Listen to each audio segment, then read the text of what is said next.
एक स्टार्टअप के लाखों रुपए डूब गए। अगर तुम टेक में हो तो ये चीज़ ध्यान में रखना। स्टार्टअप वॉज वेरी सिंपल, वो कुछ बेच रहे थे ऑन अ नॉर्मल वेबसाइट जैसे कि अमेजोन, तुम समझ सकते हो। अब उनका क्या हुआ कि जैसे जैसे लोग आए तो उनका लोड बढ़ता गया, जिसकी वजह से उनकी वेबसाइट्स पे जो यूज़र्स थे वो बढ़ गए। तो उनका जो एक डीबी था उसके अंदर वो एक सिंगल रेप्लिका यूज़ कर रहे थे, मतलब एक सिंगल डीबी जो कि राइट्स एंड रीड सपोर्ट कर रहा था। तो उन्होंने सोचा अब लोग ज़्यादा आने शुरू हो गए हैं तो हम इसको स्केल करते हैं। तो उन्होंने स्केलिंग करने के लिए क्या करा कि रीड रेप्लिकास डाल दिए, मतलब कि रीड रिक्वेस्ट जो है वो अब not just the primary read replicas के पास भी जा सकती हैं। बट इसमें एक बहुत बड़ी प्रॉब्लम हो गई। एक बंदे ने ऑर्डर प्लेस करा, पेमेंट कर दी, ऑर्डर हो गया। अब कोई और बंदा उसी प्रोडक्ट के लिए आता है और फिर से ऑर्डर प्लेस करने की कोशिश करता है, तो उसको जो इन्वेंट्री आ रही है वो उन्होंने रीड रेप्लिका से दे दी।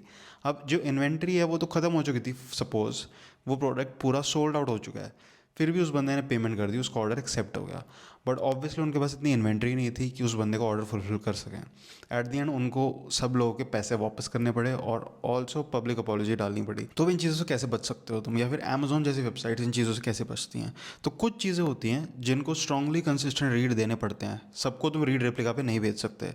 For these cases your reads must go to the main और the primary replica. For example like this one, inventory. Second case can be for payments.